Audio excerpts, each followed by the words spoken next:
Hello and welcome to Meet the Candidates for the November 6th, 2012 general election. I'm your host, Dan York. On this program, candidates for 5 offices that directly affect Garden City have been asked to appear on this program. Those offices include the U.S. Senate, the 13th Congressional District, the 11th District of the State Legislature, the Wayne County Sheriff's Office, and Wayne County Commissioner. 25 different offices at the federal, state, and county level appear on this ballot. Offices not represented on this show but a part of that ballot on November 6th include President of the United States, the representative to the 11th District of Congress for the term ending January 2nd, the State Board of Education, regents for the University of Michigan, Michigan State University, and Wayne State. Several Wayne County offices, the state's Supreme Court justices, the Court of Appeals judges, Circuit Court, Probate Court, and trustees for Schoolcraft College. Also included on the ballot are 6 state ballot proposals and 5 county ballot proposals. For complete details and a PDF of the ballot, go to the city's website at www.gardencitymi.org. That's www.gardencitymi.org for complete language of the November 6th ballot. Make sure that you check both sides of this 2-page ballot when you vote on November 6th.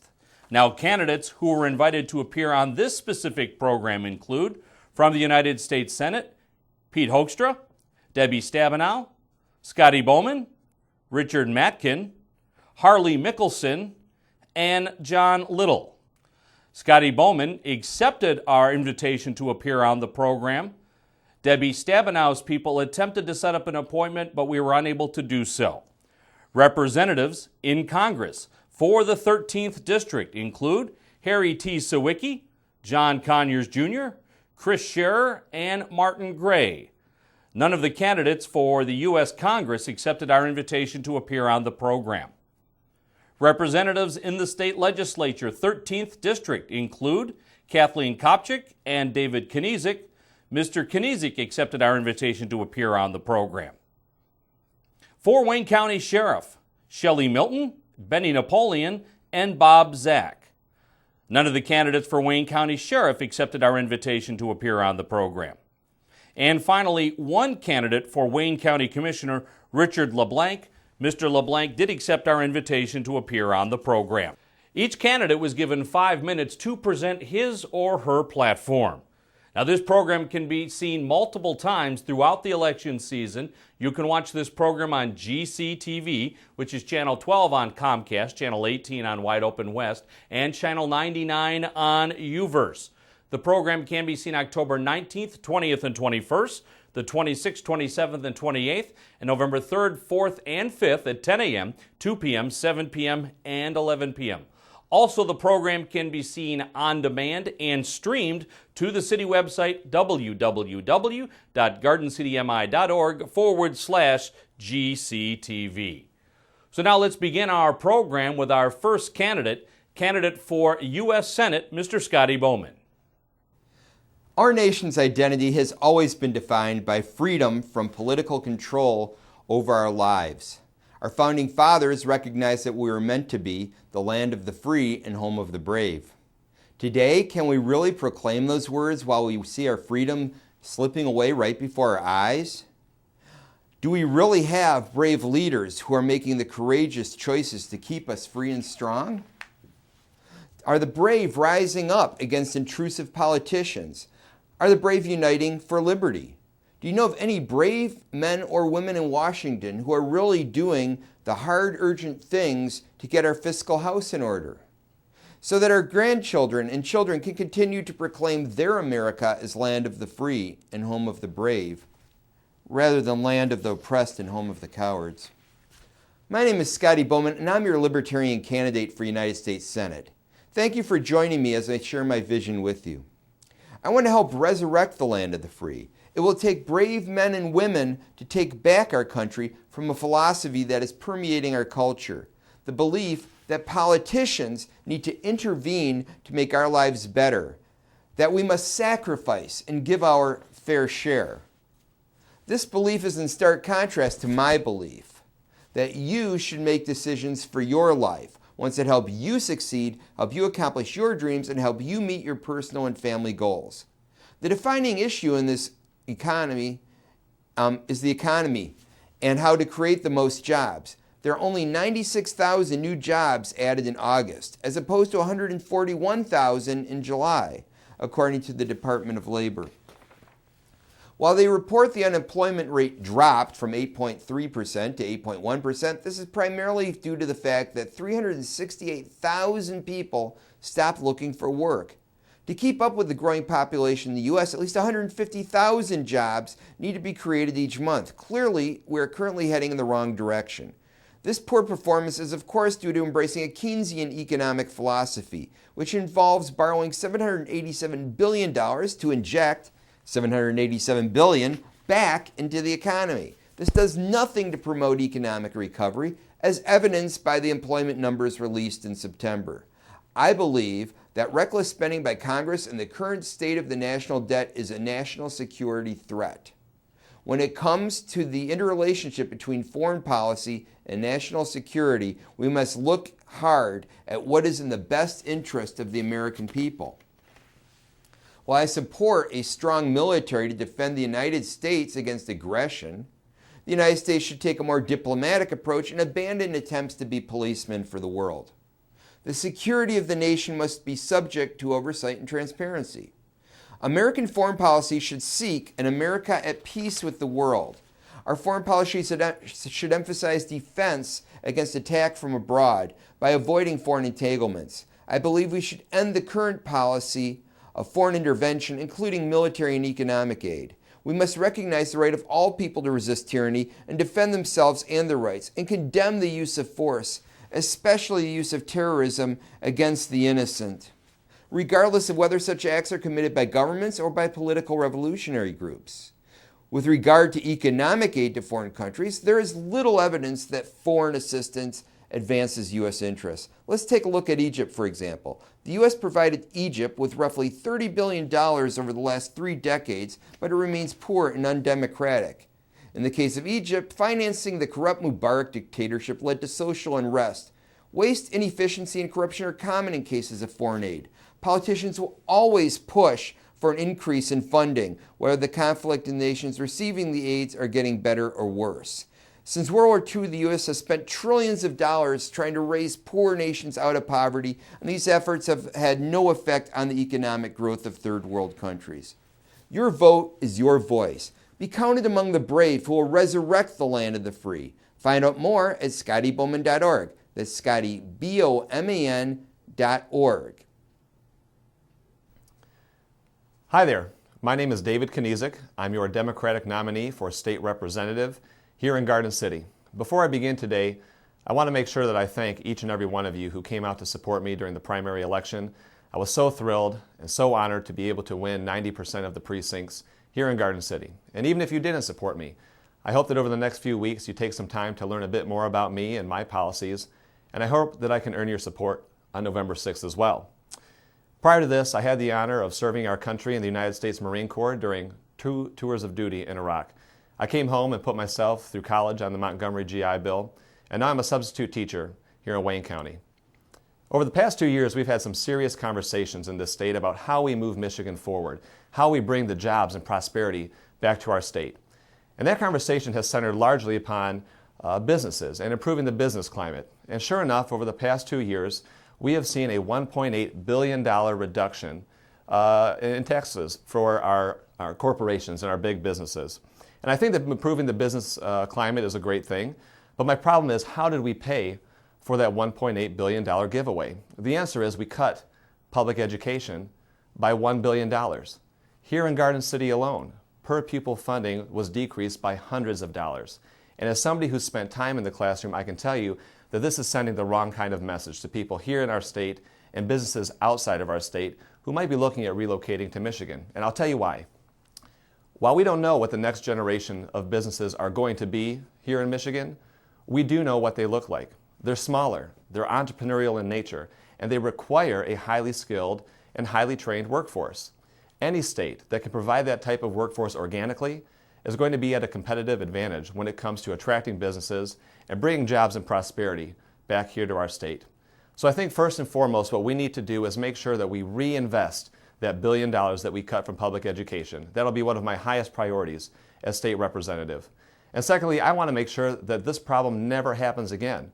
Within the first 30 days, I'll introduce legislation that takes the school aid fund out of the hands of politicians and Lansing special interests to ensure that the money that we promise to our students and to our classrooms stays with them. It isn't used to fill other holes in the budget or to fund a giveaway for big businesses. We've also talked these last 2 years a lot about shared sacrifice, and I think it's a great concept if the sacrifice is actually being shared. And right now in Michigan, it's not. In fact, most of the sacrifice is being borne by the most vulnerable groups and populations here in our state. Of course, I mentioned the $1.8 billion tax break earlier.